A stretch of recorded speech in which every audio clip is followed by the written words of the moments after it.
اعوذ باللہ من الشیطان الرجیم بسم اللہ الرحمن الرحیم رب اشرح لی صدری ویسر لی امری واحلل عقدۃ من لسانی یفقہوا قولی۔ محترم خواتین، السلام علیکم ورحمۃ اللہ وبرکاتہ۔ آج سورہ مومن سورۃ نمبر 40 کا خلاصہ پیش خدمت ہے۔ سورہ مومن یہ مکی سورہ ہے، اس میں کل 85 آیتیں ہیں۔ اس سورہ کو سورہ غافر بھی کہا جاتا ہے اور سورہ طول بھی۔ غافر کے معنی ہے بخشنے والا اور طول کے معنی ہے بہت زیادہ عطا کرنے والا۔ یہاں سے 7 صورتوں میں حامیم کا لفظ آیا ہے، یہاں سے شروع ہو رہا ہے اور سورہ احقاف پر جا کر ختم ہوگا۔ یہ کتاب نازل کردہ ہے رب العالمین کی طرف سے، جو غالب ہے اور حکمت والا ہے، گناہوں کو بخشنے والا ہے اور توبہ قبول کرنے والا ہے اور خوب عطا کرنے والا تنہا ہے۔ اسی کی طرف سب کو لوٹ کر جانا ہے۔ جو لوگ اللہ کی آیتوں میں بحث کرتے ہیں، اے نبی صلی اللہ علیہ وسلم، ان کا شہروں میں گھومنا، تجارت کے لیے، بزنس کے لیے آنا جانا، یہ آپ کو دھوکے میں نہ ڈال دے۔ چند دن کی زندگی ہے، پھر انہیں ہم پکڑ لیں گے۔ ان سب سے پہلے لوگوں نے جھٹلایا ہے اپنے نبیوں کو، ان کا کیا انجام ہوا؟ فَكَيْفَ كَانَ عِقَابِ، تو عذاب کتنا سخت تھا۔ اس کے بعد آگے تذکرہ ہو رہا ہے ان فرشتوں کے بارے میں جو اللہ کے عرش کو تھامے ہوئے ہیں، وہ اللہ کی تسبیح بیان کرتے ہیں اور مومنوں کے لیے بخشش طلب کرتے ہیں کہ اے اللہ تو ان کو بخش دے اور انہیں جہنم کے عذاب سے بچا لے۔ اے اللہ تو انہیں اور ان کے رشتہ داروں کو جنت میں داخل فرما۔ پتہ یہ چلا جو لوگ نیک ہیں، پوری ذریت یعنی اولاد کے ساتھ، اگر وہ بھی نیک ہو تو جنت میں جائیں گے۔ اور پھر وہ دعا کرتے ہیں اے اللہ تو انہیں برائیوں سے دور رکھ، اور جس کو تو نے برائیوں سے بچا لیا اس پر تو نے بہت بڑا رحم کیا۔ یہی بہت بڑی کامیابی ہے۔ قیامت کے دن جو آدمی جہنم سے بچا اور جنت میں چلا جائے وہ سب سے بڑا کامیاب ہے۔ کافروں کو جو اللہ کی آیات کا انکار کرتے ہیں، دنیا میں بہت زیادہ وہ غصہ ہوتے ہیں۔ اللہ تعالیٰ قیامت کے دن اس کے اوپر سخت غصہ ہوگا۔ وہ لوگ کہیں گے اے اللہ تو ہمیں 2 موت دیا اور 2 زندگی عطا کیا، اپنے گناہوں کا ہم نے اعتراف کیا، کیا اب کوئی راستہ ہے ہمیں نکلنے کا؟ کافروں کے لیے کوئی راستہ نہ ہوگا۔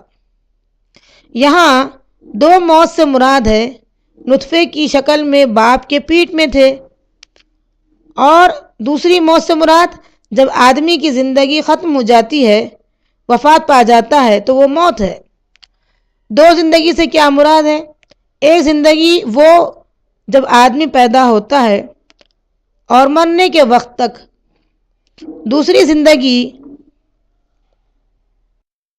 وہ جو اللہ تعالیٰ دوبارہ اٹھائے گا۔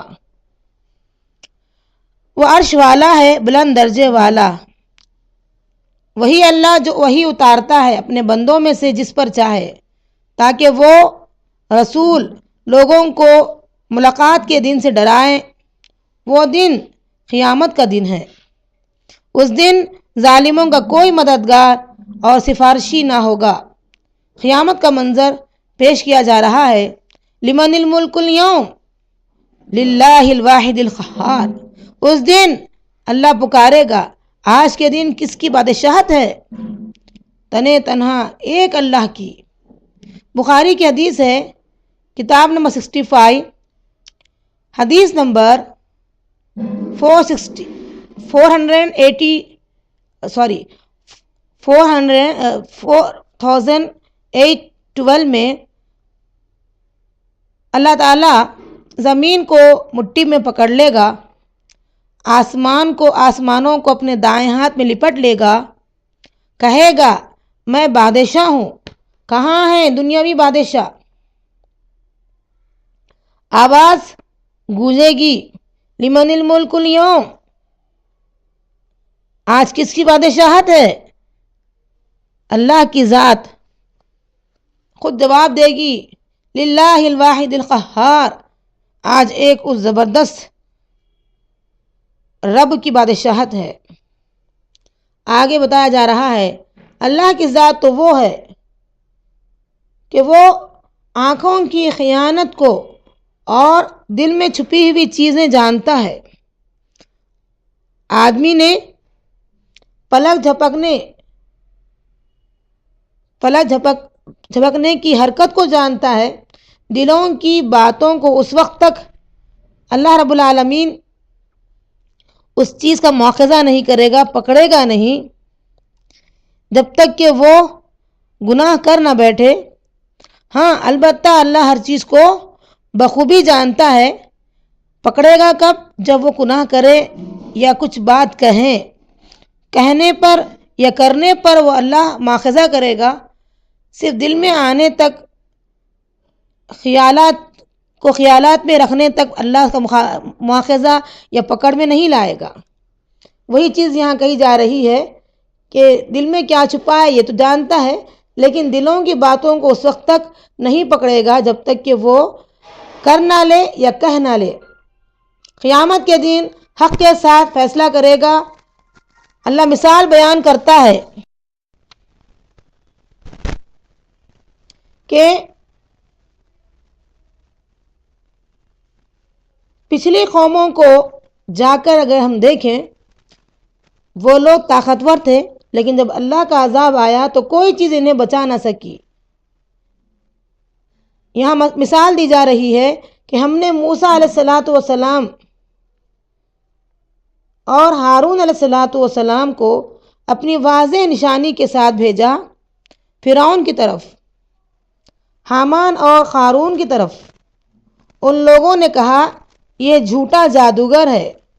فرعون نے مذاق کرنے لگا اور کہا کہ یہ جھوٹا جادوگر ہے۔ فرعون اصل میں یہ مصر کے بادشاہ کا لقب ہے، یہ قبطی بادشاہ تھا۔ موسیٰ علیہ السلام کے دور میں جو فرعون تھا اس کا نام رامسیس تھا۔ آج اس کی جو لاش ہے وہ مصر میں موجود ہے۔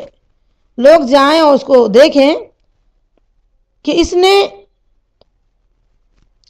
کئی بچوں کو قتل کروائے اور لڑکیوں کو زندہ رکھا۔ اللہ تعالیٰ فرما رہے ہیں اس فرعون کے تعلق سے ذرا غور کرو اس کا انجام کیا ہوا۔ پھر آگے کہا جا رہا ہے کہ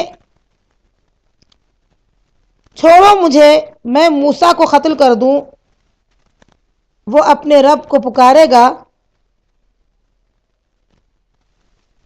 مجھے ڈر لگا ہوا ہے کہ وہ تمہارے دین کو تبدیل کر دے، زمین میں فساد پھیلائے۔ موسیٰ علیہ السلام کو پتہ چلا کہ فرعون میرے قتل کے در پہ ہیں، تو کہا میں اپنے رب اور تیرے رب کی پناہ میں آتا ہوں، اس دن سے جس دن کے بارے میں کوئی بچانے والا نہیں ہے۔ آگے تذکرہ ہو رہا ہے ایک مومن آدمی فرعون کے درباریوں میں سے تھا۔ وہ تھا مومن، موسیٰ علیہ السلام پر ایمان تو لا چکا تھا، لیکن وہ اپنے ایمان کو چھپائے ہوئے تھا۔ اب یہ تذکرہ ہو رہا ہے کہ تم اب تک دین حق کو دبانا چاہتے ہو، دبائے ہوئے ہو۔ جتنے لوگوں نے دبایا ہے دین حق کو، ان کا انجام کیا ہوا؟ نبی صلی اللہ علیہ وسلم کہ یہ لوگ قتل کے در پہ تھے، وہاں فرعون بھی موسیٰ علیہ الصلاۃ والسلام کے قتل کے در پہ ہوا، تو ایک مومن اٹھا اور یہاں بھی کچھ لوگ ہیں جو ایمان لا چکے ہیں، دل سے مانتے ہیں، کیوں اظہار نہیں کر رہے؟ انہیں اظہار کرنا چاہیے اپنے ایمان کا۔ اب وہ مومن آدمی اکیلے کھڑا ہوا فرعون کے دربار میں، موسیٰ علیہ السلام کے حق میں بات کی، اسی وجہ سے سورہ کا نام سورہ مومن رکھا گیا۔ اس نے کہا، اے فرعون اور اس کے درباریوں، کیا تم لوگ نبی یعنی موسیٰ علیہ الصلاۃ والسلام کو اسی لیے قتل کر رہے ہو؟ اس لیے کہ وہ کہتے ہیں میرا رب اللہ ہے۔ اگر وہ جھوٹ بول رہا ہے تو اس کا وبال اس پر ہوگا، اگر وہ سچ بول رہا ہے تو عذاب کا کچھ حصہ تمہیں بھی ملے گا۔ پھر اس نے نصیحت کی، اے میری قوم، زمین کے اندر آج ہماری بادشاہت ہے، اگر اللہ ہم سے چھین لے تو کون ہے جو ہماری مدد کرے؟ فرعون نے کہا، میں تجھے سیدھا راستہ دکھلاتا ہوں۔ پھر اس آدمی نے نصیحت کی، اے میری قوم، میں ڈراتا ہوں اس دن سے جو دن پچھلے والے لوگوں پر آ چکا ہے، بہت برا دن ہے۔ آج موسیٰ علیہ السلام آئے ہیں، اس سے پہلے یوسف علیہ السلام بھی گزر گئے ہیں، وہ بھی مصر میں آ کر جا چکے ہیں۔ یوسف علیہ السلام یوسف علیہ الصلاۃ والسلام بھی رسول بن کر آئے ہیں۔ جب بھی کوئی رسول آئے اور چلے گئے تو لوگ یہی سمجھ رہے تھے کہ اب کوئی رسول نہیں آئے گا، یہ تو تمہاری ہٹ درمی ہے، تم نہیں مان رہے ہو۔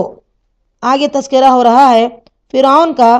فرعون نے اپنے وزیر حامان سے کہا، جا ایک بالا خانہ یعنی اونچا محل بنا، میں ان پر سیڑھی رکھوں گا یا سیڑھی کے ذریعے سے دروازے تک پہنچوں گا، پھر دیکھوں گا کہ موسیٰ کا رب ہے کہاں۔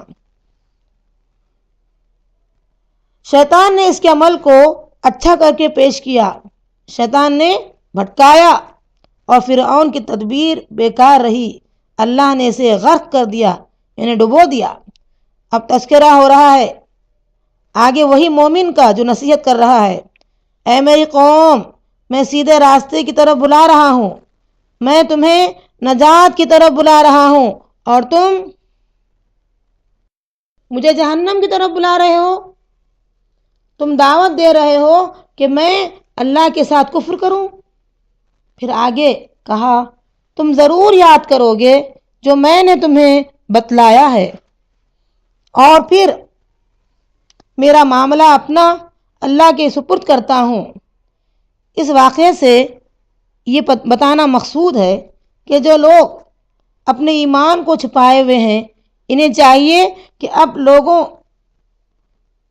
نبی کے قتل کے در پہ جب ہوتے ہیں تو آئیں اپنے ایمان کا اظہار کریں، جس طریقے سے فرعون کے دربار میں ایک مومن آدمی اٹھا اور موسیٰ علیہ الصلاۃ والسلام کے حق میں بات کی۔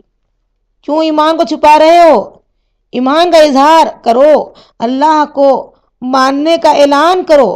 فرعون کو اللہ نے غرق کیا، لیکن اس کی لاش کو باقی رکھا اور اسے مسلسل عذاب دیا جا رہا ہے۔ فرعونیوں کو صبح و شام آگ کے اوپر پیش کیا جاتا ہے، اور جس دن قیامت قائم ہوگی انہیں کہا جائے گا، جاؤ دردناک عذاب میں داخل ہو جاؤ۔ یہ آیت بتلا رہی ہے کہ قبر کا عذاب برحق ہے۔ اللہ موت آنے کے بعد جس طرح چاہے عذاب دے سکتا ہے، کیونکہ فرعون کی لاش لوگوں کی آنکھوں کے سامنے مصر کے اندر موجود ہے۔ کوئی یہ کہے کہ اس کو عذاب ہو رہا ہے، ہمیں نہیں معلوم۔ اس پر ایک مثال یوں لیتے ہیں، کوئی دو آدمی، ایک اس میں سے سو رہا ہے اور دوسرا بیٹھا ہوا ہے۔ سویا ہوا آدمی ایک ڈراؤنا خواب دیکھتا ہے۔ خواب دیکھتے ہی محسوس کرتا ہے کہ میں کہیں اوپر سے نیچے گر رہا ہوں یا مجھے کوئی آدمی مار رہا ہے، تو آدمی اپنے اوپر ان تمام چیزوں کو محسوس کر رہا ہے، اور جو آدمی اس کے بازو بیٹھا ہوا ہے اسے یہ نہیں معلوم کہ بازو والے کے ساتھ کیا ہو رہا ہے، پھر کیسے وہ اس بات پر قادر ہے کہ سمجھ سکے، غور کریں کہ سامنے والے آدمی کو عذاب ہو رہا ہے یا نہیں، ہم کیسے یقین کریں؟ یہ مثال ہے کہ آدمی یہ نہ کہے کہ ہمیں یقین نہیں آ رہا ہے کیونکہ ہم نے عذاب کو نہیں دیکھا ہے اپنی آنکھوں سے۔ اسی طریقے سے اللہ رب العالمین کئی مثالیں دے رہا ہے، اور پھر جب وہ آدمی نیند سے اٹھے تو کہے، میں اپنی تکلیف بیان کرے کہ مجھے نیند میں ایسے اور ایسے ہوا ہے، تو کیا آدمی یقین نہیں کرے گا؟ اسی طرح آدمی کو مارا جائے اور اسے درد ہو، اگر وہ اپنے درد کا اظہار نہ کرے تو کیسے لوگوں کو پتا چلے گا کہ اسے درد ہو رہا ہے؟ حالانکہ اسے درد ہو رہا ہے لیکن وہ بتلایا نہیں۔ اسی طرح قبر کا عذاب ہوتا ہے جو محسوس کیا جاتا ہے۔ بخاری کی حدیث لیں گے، کتاب تفسیر، کتاب نمبر 23، حدیث نمبر 1372، اس میں بتایا گیا ہے کہ نبی صلی اللہ علیہ وسلم نے فرمایا، نام عذاب القبر حق، کہ قبر کا عذاب حق ہے۔ عائشہ رضی اللہ عنہا نے نبی صلی اللہ علیہ وسلم سے پوچھا کہ قبر کا عذاب کیا ہے؟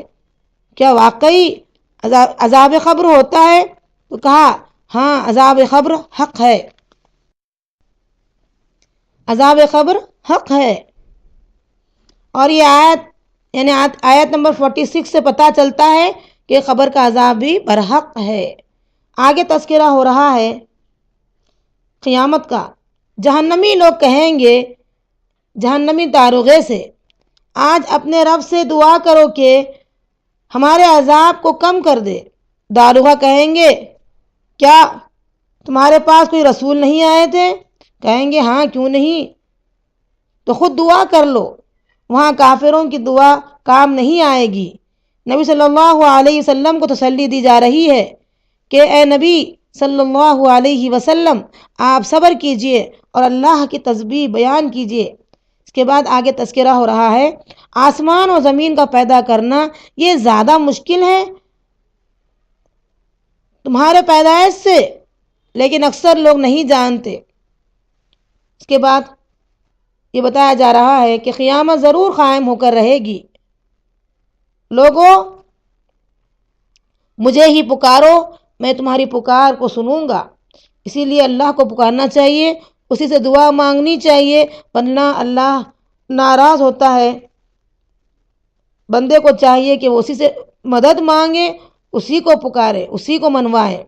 پھر اس کے بعد اللہ کی توحید بیان کی جا رہی ہے۔ اللہ جس نے آسمان اور زمین کو پیدا کیا، رات اور دن کو پیدا کیا، اور رات کو سکون کا ذریعہ بنایا اور دن کو روزی کمانے کا ذریعہ بنایا، وہی اللہ جو تمہارا رب ہے، ہر چیز کو پیدا کرنے والا ہے۔ وہی اللہ جس نے زمین کو بچھایا اور تمہاری صورتیں بہترین بنائی۔ اپنی صورتوں کی طرف غور کیجئے، کتنا خوبصورت چہرہ اللہ نے بنایا، بہترین روزی کا انتظام کیا۔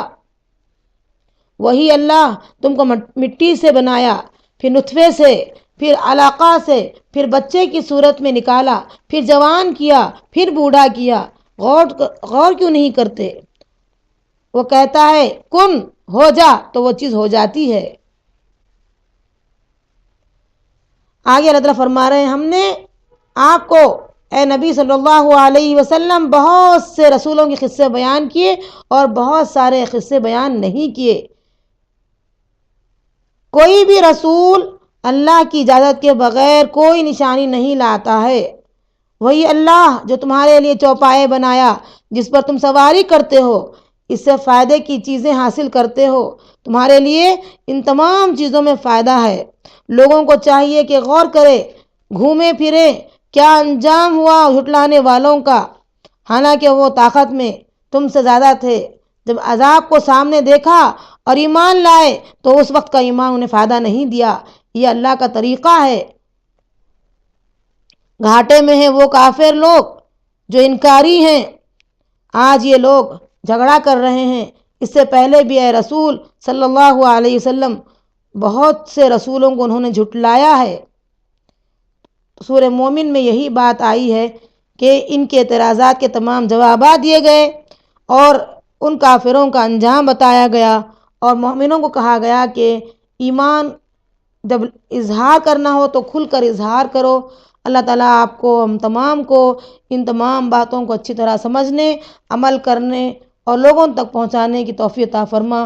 اور اے اللہ ہم تمام نسلوں کو، قیامت تک جتنی نسلیں آئیں گی ان تمام سے اے اللہ اپنے قرآن کی خدمت کا کام لے لے، آمین۔ سبحان ربک رب العزت عما یصفون، سلام علی المرسلین والحمد للہ رب العالمین۔ السلام علیکم ورحمۃ اللہ وبرکاتہ۔